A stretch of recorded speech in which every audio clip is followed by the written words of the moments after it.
Jesse is crowned king of Israel. This is the beginning of the royal house of David. David decides that Jerusalem, positioned at the heart of the Israelite territory, will be the capital of his kingdom. But Jerusalem is a powerful and intimidating Canaanite city, and until David's time, no tribe has been able to conquer it. Now, once again, confident of their fortifications, the Jebusites take up positions on the city walls. The young King David challenges the complacent enemy. He is determined. This time, Jerusalem must fall. אני עומד על המדרון המזרחי של עיר דוד. כאן בשנת 1995 מצאו הארכיאולוגים פרופסור רוני רייך ואלי שוקרון שרידים של מגדל ענק שנבנה על ידי הכנענים לפני כ-4,000 שנה.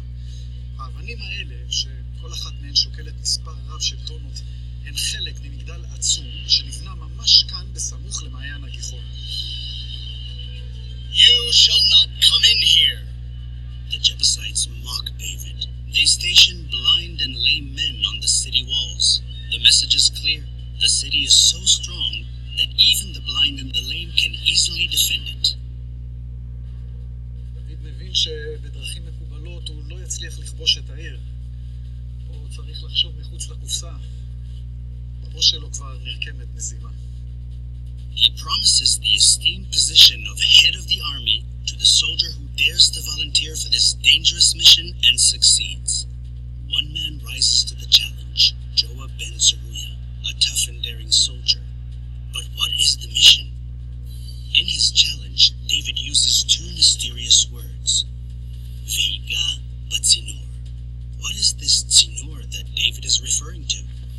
Thousands of years later, a fascinating discovery was made, shedding light on the mysterious Tzinor.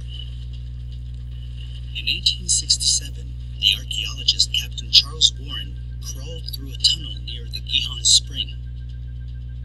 About 20 meters from the spring, Warren discovered a vertical shaft that rose to a height of 13 meters above his head.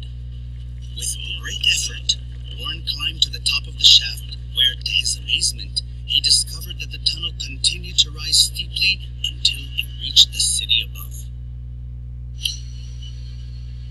אורן הבין מיד שלפניו מפעל מים סודי שנבנה לפני אלפי שנים.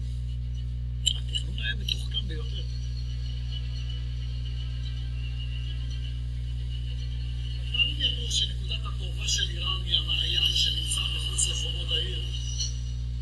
They built a great citadel around the spring and dug a tunnel down from the city above to the citadel surrounding the spring.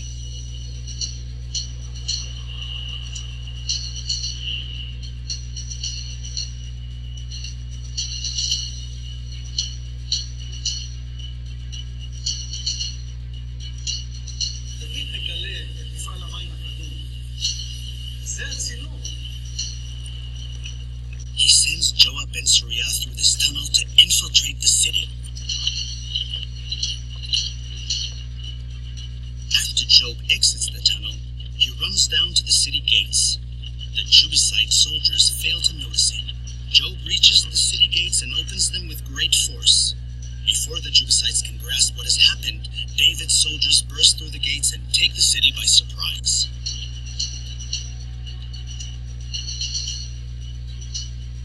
But David captured the fortress of Zion, which is the city of David.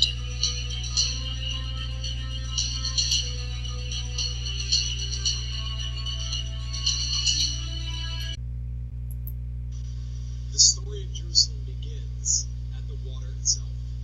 According to the Kabbalah, Adam, the first man in the entire world, lived in the Garden of Eden and had a mikvah.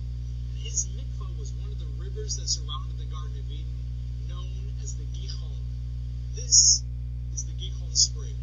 And Jewish tradition, mystical tradition, tells us that this is the very mikvah used by Adam after the sin in the Garden of Eden.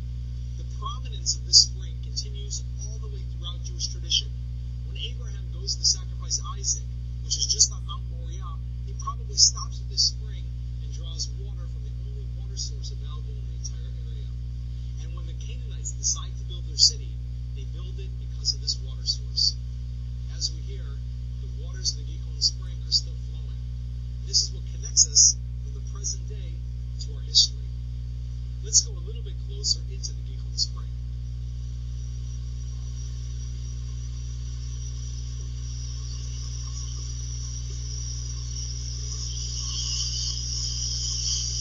The still-flowing Gihon spring, probably the most important water source in the world, and certainly the holiest water of the Jewish people.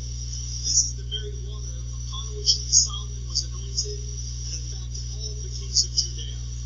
But before Solomon, we have a Jewish tradition going all the way back to the time of Adam and Eve, where the Kabbalah tells us that this water was used as the water of the mikvah for Adam to purify him after the sin of the Garden of Eden. In the time of King David and his attempt to defeat the Jebusite rulers of the city, David walks through this water with Yoav ben Suriyah underneath the Jebusite fortresses, which lie over our heads, and he manages to go underneath them into a tunnel where he conquers the city of Jerusalem from within. Probably the greatest military victory of all time. Following King David, 300 years later, King Hezekiah is now king of Jerusalem. The Assyrians are the most powerful, mighty force in the entire world. They set their eyes on conquering Jerusalem. Hezekiah, according to the second book of Chronicles, chapter 32, builds a new tunnel, which is this tunnel, carved by Hezekiah's people. This tunnel goes 5.5 football fields through solid bedrock to the other end of the city, where Hezekiah builds the Siloan pool. This tunnel, known as Hezekiah's tunnel, is one of the most exciting and mysterious pieces of Jerusalem. In the middle of this tunnel, a sign was discovered, which is now in the Istanbul Museum, which says this tunnel was dug by the workers, describes the design of the tunnel that workers dug from two different angles and met in the middle 3 millennia ago. Discovering this tunnel, discovering this water system is perhaps the most interesting area of discovering biblical Jerusalem. The Spring House exhibition, which we will be building over this area, will be built to study, examine, and most importantly, to explore and experience this water system. Hi, I'm Ed Frankel, the founder of Jerusalem Experience, and today we're visiting the Pool of Siloan, the City of David here in Jerusalem.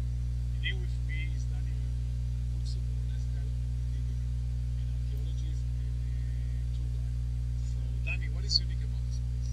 Well, this is one of the few places where, through archaeological means, you can find a site, a place that is mentioned in the scriptures. In this case, an event that is mentioned only in the Gospel of John, Jesus curing a blind person. The place mentioned is the Pool of Siloan. And where is it? In 2004, and only in 2004 we actually found it. We thought it was in a different location, but archaeology proved it to be at the very southern end of this slope. Let me show you what it's all about.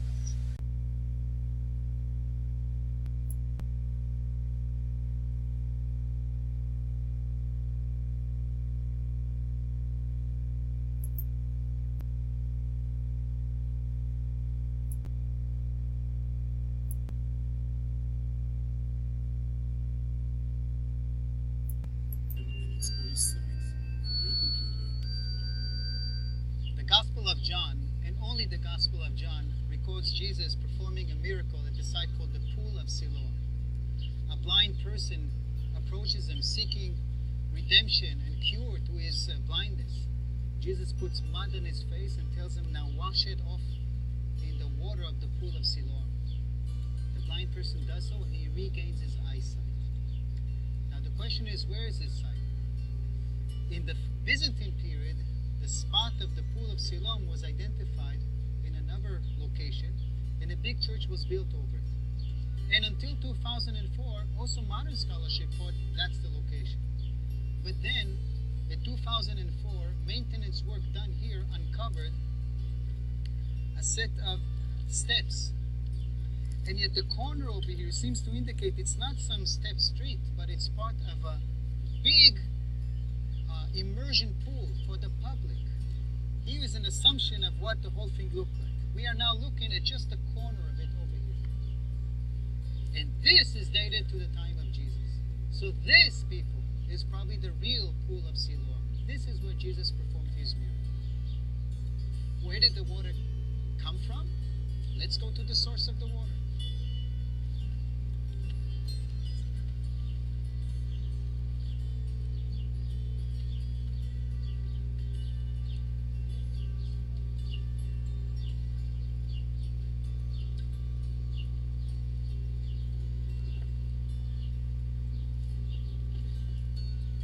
Where did the water of this pool come from? What is the source? Where is the spring? You see that the water accumulates here also today. And without this modern plastic pipeline, this whole area would be flooded. But the source is actually 500 meters away from us. And it reaches this part of the city by a tunnel that was dug 700 years before Jesus used this pool of Siloan.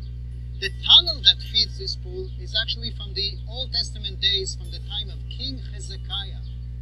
In 701 BC, that king commanded the creation of a tunnel to take the water to a secured area in fear of the Assyrian attack.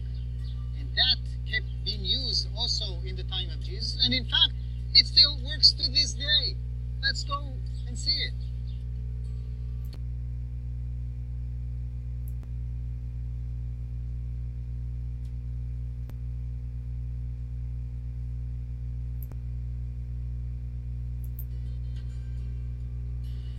Where did the pool of Siloam get its water from? Apparently, in the time that the pool was operating, they didn't realize that the water source is actually 500 meters away, stemming from a spring which is right beneath our feet. And the tunnel which connected it to the pool of Siloam was dug 700 years earlier by King Hezekiah, anticipating an Assyrian attack. And it still operates to this day. Let's take a look.